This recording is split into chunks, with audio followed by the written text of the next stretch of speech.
নাও দেখো কি কি রান্না। হ্যাঁ হ্যাঁ হ্যাঁ শুরু করে দাও। আজ রবিবারের মেনুটা নিয়ে চলে এলাম। এই যে দেখতে পাচ্ছেন প্রতিদিনের মতনই একেবারে ঝরঝরে ভাত।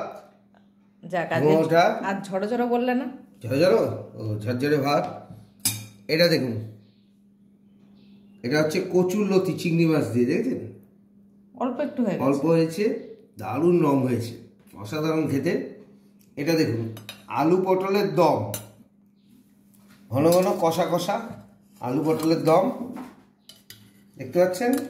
আলু পটলের দম লাল লাল বলো। ও লাল লাল, লঙ্কা গুঁড়োটা কম হয়েছে এই জন্য লাল লাল বললাম না। লাল লাল। এইটা দেখুন, এটা কালকে ডাল। এটা দেখুন 850 ওজনের ইলিশ, দেখতে পাচ্ছেন? বেশি নাড়ামোড়া ভেঙে যাবে। অসাধারণ পাতলা ঝোল হয়েছে বেগুন দিয়ে। এই আজকের মেনু। ভালো লাগলে সাবস্ক্রাইব করে দেবেন।